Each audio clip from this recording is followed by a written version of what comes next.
welcome to PLANF-Your financial fitness plan presented by DSP BlackRock Mutual Fund and CNBC TV 18. This investor education initiative by DSP BlackRock Mutual Fund will empower you to invest better and smarter and make the right financial decisions. Today, we bring you the story of Ramesh Kumar Jalan, a businessman from Kolkata. I am Ramesh Jalan, 64 years old. By education, I am a mechanical engineer. By profession, I am a survey and loss assessor, an auxiliary service for general insurance companies. Father of two, Ramesh Kumar Jalan lives with his family in Kolkata. With his older son married and settled and his younger daughter set to be married in a few months, Jalan says his personal commitments are coming to an end. But life hasn't been so smooth. When I started earning in 1980, the only thing I knew about finances was savings, saving for a rainy day. I hardly knew anything about investments. Being a part of a business family, the only investment I knew about was investing in a business or possibly giving a loan to someone else. Having grown up in a Marwadi business family, Jalan sought the systematic route to investment very late in life.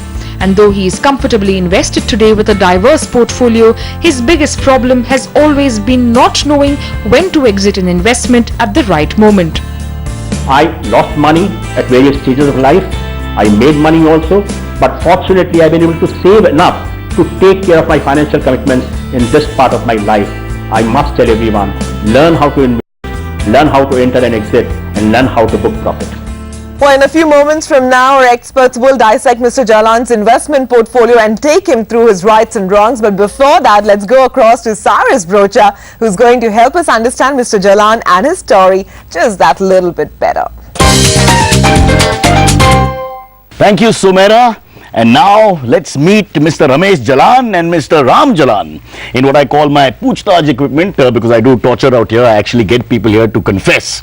I have called all kinds of people, big celebrities, I won't mention names, but John Abraham and people like that have come here and confessed to their financial discretions, things they have done which they are not proud of. You know, like breaking mutual funds too early, things like that. I don't want to brag, I don't want to choke. It's not my show, it's more about you, the investors. So we'll start, sir, with you a little bit. Tell us a little bit about yourself. How do you describe yourself, Mr. Jalan? Fun-loving, carefree. Carefree. Study the markets properly though? No, I don't. So leave it to chance? Chance or possibly good luck or possibly okay. Bhagwan ke haath mein hai. Try to do something about it.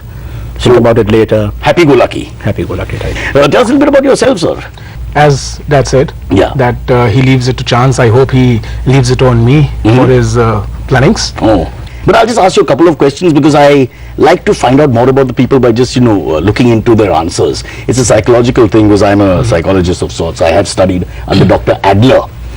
Dallas Adler, not the famous Dr. Adler, Dallas Adler. Okay. In Kushrubag, Colaba. Very nice guy. Okay, let's now talk a little bit about finance because I went through the portfolio there. You were very candid and open and you speak about mistakes and things like that. But the first thing is, coming from a Marwadi family, traditionally known for their business acumen and all that, you were not inclined to put money into the family business, is it? Well, that was the period and gradually the Marwadi family chilling, it started getting diverted, You go for education, higher education and all that, you have your own dreams and thoughts.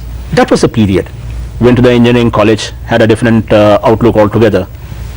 Basically wanted to be in self-employed profession kind of a thing. But you were not worried that you break away from family and things like that? No. How you'd manage first generation engineering degree. What is an engineering degree today? Let's tell the honest truth. It's nothing. You can't get a job. I myself am an electrical engineer and I've got nothing, no work, nothing. Unless you go to IIM after that. Yeah, but that's too much. You have to be really smart.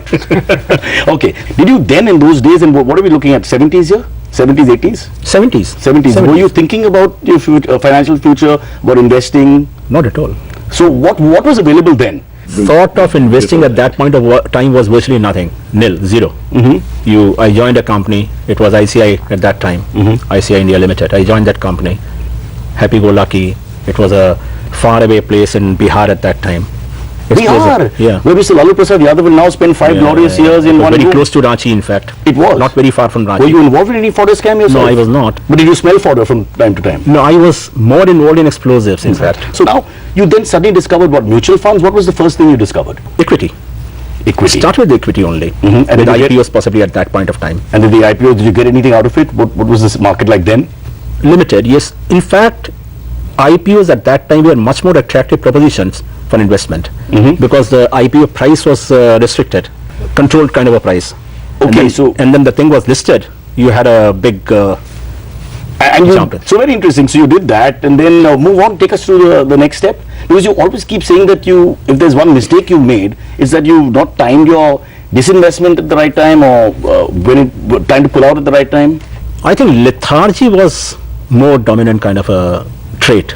So once it happened, you left. Yeah, you invested in something and you forgot about it. You never studied the market to see down, Sensex movements, nothing? Or even if at all I studied or got the information somewhere, did not take a decision.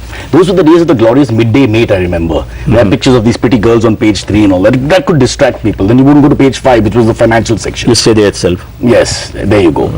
So let's now talk about this young man for a second. You have also done your own thing. That's right. You're an MBA. That's right. And so you didn't want to help your dad. I wanted to, he did not want my help. He didn't want to feed one extra mouth, is it? Yeah, I know. So you decided to do your MBA. I did my MBA and then also decided to manage my own investments. What mistakes do you think your dad, okay, mistake is not the right word. In hindsight, what could he have done, which he didn't do? Keep more track of the market and flip the investments as much as possible.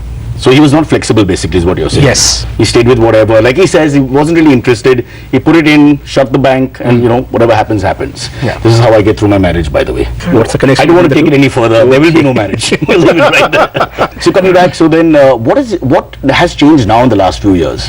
Has Dad become sharper when it comes to investments? Yes, I mean, I would say as he accepted the lethargy has gone away. He has become more active, studying the market more, and also balancing well between aggression and prudence. And are the results there as well? Have you made a little bit? Yes. I mean, in tough times, as we are seeing, we have been stable. So the credit goes to his prudence. All right. Thank you so much. It's very interesting what you've taught us so far. I'll end with this very important question. If you had a choice of getting married again, Ramesh, and your choices were Aishwarya Rai, Urmila Matondkar, and Kimi Katkar, who would you choose and why? Why is your dad laughing?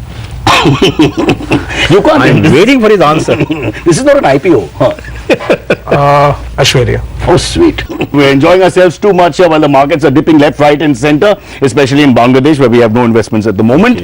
We'll take a break, and when we come back, experts will guide them. And by experts, I mean Srikanth and Arun Lal, who opened for India. No, actually, we do have experts, so stay where you are. Take a break and then we'll come back. Can you lend me 10 rupees, Baba? I told you I grew up with Marwaris. I'm still trying. Welcome back to Plan F, your financial fitness plan presented by DSP BlackRock Mutual Fund and CNBC TV 18. This investor education initiative by DSP BlackRock Mutual Fund will help empower people to invest better. Today, we're joined in our studio by Sumeet Vaid, MD, Freedom Wealth Solutions, and Vijay Bhushan, partner at Bharat Bhushan and Companies, to understand and analyze Mr. Jalan's portfolio, who's finished speaking with Cyrus and is now with us in the studio. So, hi, thanks very much for joining us. I want to start by asking you, you've gone through Mr. Jalan's portfolio extensively. So, what was it that struck you? Vijay, what was the one thing that you thought was fantastic, and what was the one thing that could have been done better? Well, I think what was really fantastic was, the control in terms of household expenses is only about 18%, which I thought was very remarkable, and therefore there is the potential to save and invest was very large. So I think that was something that was remarkable. Of course, I did feel that over a period of time he had been trying various avenues, and therefore in that it has been more of an experimentation, and as a consequence thereof, perhaps it has not resulted in those kind of optimum optimum kind of corpus that could have been built. It's not as sophisticated a plan as an advisor would perhaps advise. But Sumeet, what about you? What struck you the most? What struck me was commonality, the way we continue to see in India when we see investor behavior. So one good thing was he's a great saver.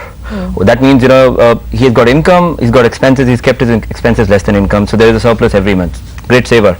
But what comes across is he's not a great investor. What he's done is he's kept saving money and has been very sporadic and very erratic with products which he chooses because there's no goals.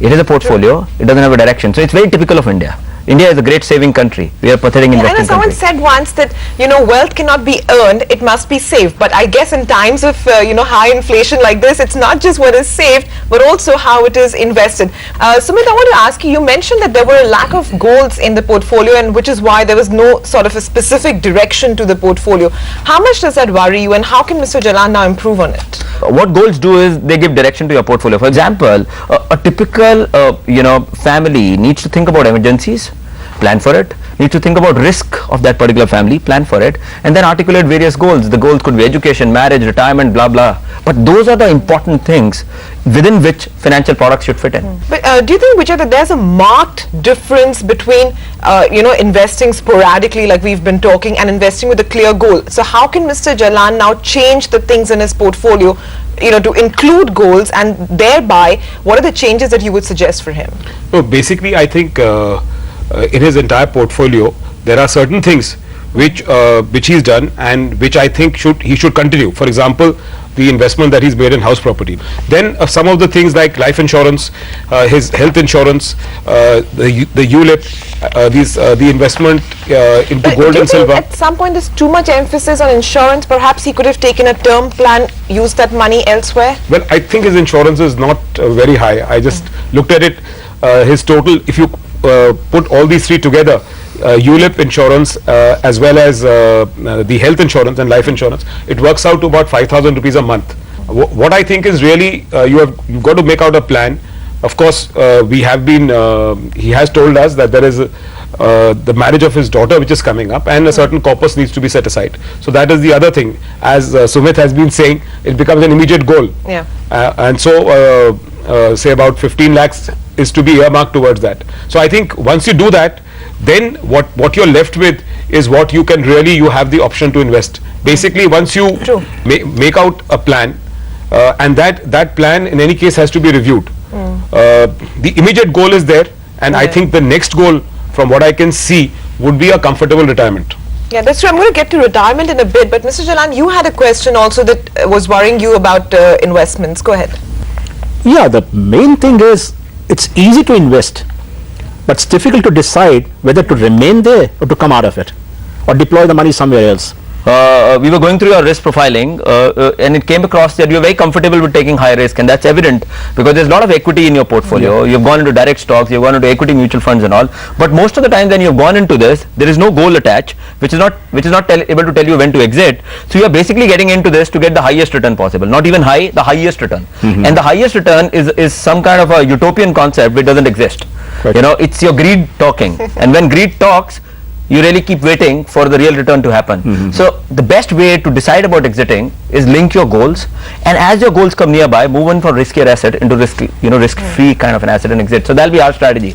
Goals are the real things out here. Deciding factor. Yes. And the key over here, because of what he said, is that you'll have to constantly review your portfolio to know how and when to keep changing your allocations. And Vijay, that's the point I want to talk to you about, because you mentioned reviewing your portfolio also. How can he ensure long-term sustainability of his plan once he leaves the studio? I feel that this should be left to experts, which means, in his case, he should invest in an equity mutual fund. Let the fund manager decide, because that is what he's being paid for. This is something he's doing on a full-time basis. And when you're working yourself, it's not possible for you to really concentrate on the market. So I think from direct investing, he has to move into investing in equity via the mutual fund route. Yeah, if you're sick, you'd go to a doctor. So if your financial plan needs attention, you need to go to an expert too. That's kind of a passive investing you're talking about, in fact. Well, I know it's not that exciting because somebody else is taking the decision. So.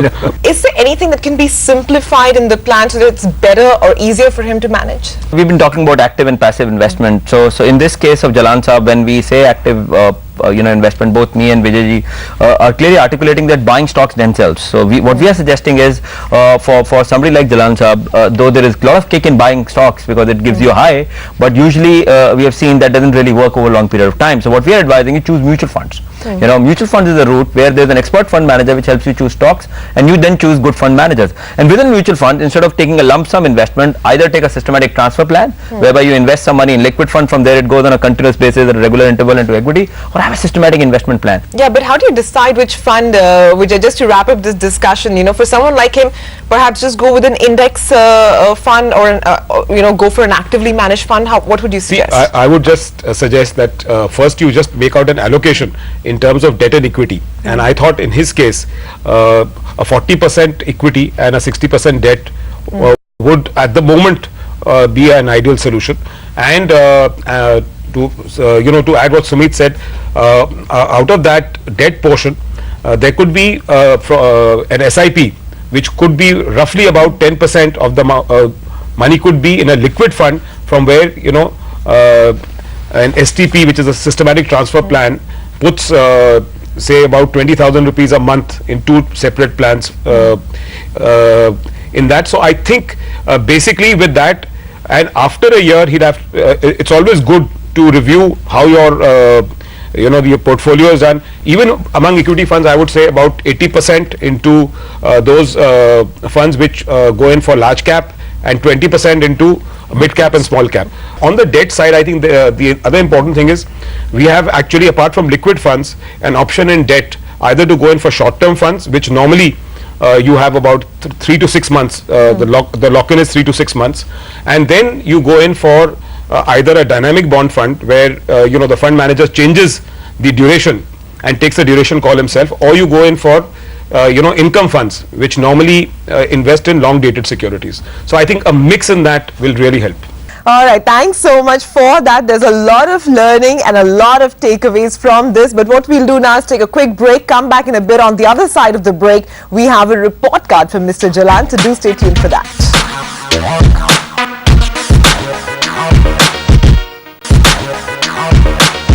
Welcome back. You're watching Plan F, your financial fitness plan, presented by DSP BlackRock Mutual Fund and CNBC TV 18, an investor education initiative by DSP BlackRock Mutual Fund. It's now time to rate Mr. Jalan's portfolio on a scale of 1 to 10, 10 being superlative performance and 1 being red alert, must seek help immediately. So what about our experts then? How would you rate Mr. Jalan's portfolio?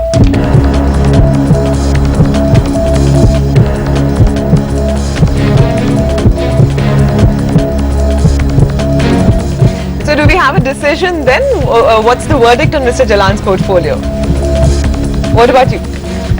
I would rate it as 6. And Sumeet, what about you? I'll be slightly harsh on Jalan Saab, so I'll rate it 2. Alright, so what's the reasoning behind such a harsh verdict? It's a very typical Indian situation, and I'm again and again highlighting also for the viewers who are watching us, goals to me are the real heroes. Without goals, I don't think so your portfolio can deserve anything more than 2. So that's why it's 2. So, Mr. Jalan, Sumeet really wants you to now transform from being just a saver into being an active and a better investor, more sophisticated investor, so to speak. But what about you, Vijay? You've been a little more liberal with Mr. Jalan? No, I thought one should consider, what Sumeet is talking. A lot of options are available today. Maybe when the time he started saving, those options weren't there.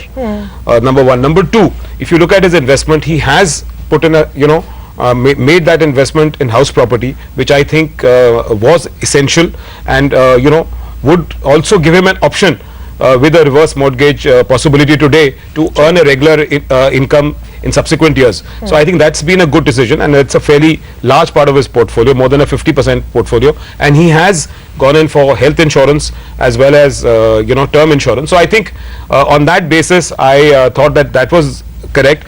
Plus he has also gone in for mutual funds. Now obviously the selection of mutual funds, I note in that some of the funds are good, and of course some of them can now be reviewed. So I think that review is necessary. So I thought he did deserve 6 out of 10. So the question I had in mind was, if you could visualize a situation which was there in the 80s, Yep. would you rate the same my portfolio as number 2 only? Because I'm on TV right now, Yeah. and I need to give this message to you, as well as to the viewers, I'll still stick to 2, because what I'm trying to articulate, sir, is life is all about making choices. Whether it was 80s, whether it's 2000, whether it's going to be in future itself, and choices helps you to really go and put timelines into your situations, or articulate what you want by when. I'm deliberately harsh. because so that all of us who are watching us might get some lessons out of it. Yes. Sorry for that, but I still stick to 2. No, there are no hard feelings. There No are hard only feelings at all, lessons yeah. and takeaways Right. from this. So, there, 3 important things actually that I think we've learned today. One is that investments actually need to be linked to goals to provide direction to your portfolio and also ensure optimal returns. Second is that there should be proper asset allocation in relation to the risk profile that you currently have. And as things change over the course of time, perhaps you should review also your asset allocation, which is the third point, that review must be done very regularly, whether you choose to do it annually, quarterly, that's your call, but it must be done on an ongoing basis. Here's where we need to thank you, Sumeet and Vijay. Thanks so much for joining us on the show today. And Mr. Jalan, thank you so much. It was a pleasure meeting you and a pleasure talking to you. But let's also now go across to Nandish Desai, founder of Jago Investor, for some essential financial guidelines in our Tip of the Week segment. There are 3 key insights that I would like to share from Mr. Jalan's case study. Number 1, there has been lack of professional advice. If you look at his financial life, 30 years journey, there has been no professional advice. So he has taken a lot of random actions in his financial life, and because of that, it has impacted his overall wealth. So there are a lot of investors, they think they know what to do with their money, but with an external agreement, with a professional advice, they can really take their financial life to the next level. The second key insight is he has been a collector and not an investor. This is something that every investor needs to learn. You are either a collector or an investor. By collector, what I mean is you are collecting a lot of financial products in your financial life, and it really damages your overall portfolio. So you need to be really focused and only take those financial products which suits you as an investor. And the third most important insight for Mr. Jalan is now he needs to focus 100% on his retirement. Looking at his age where he is right now, he has next 10 years to save and secure his retirement, and he needs to be focused. Well, with that, it's a wrap on Plan F, your financial fitness plan. To find out more about why you need a Plan F and how you can get started, do visit dspblackrock.com/planf. We'll be back next week with the story of 25-year-old market analyst turned homemaker Sri Kumari Dolakia. So that's going to be interesting. But for now, from the entire team here, thank you so much for watching. We'll see you next weekend.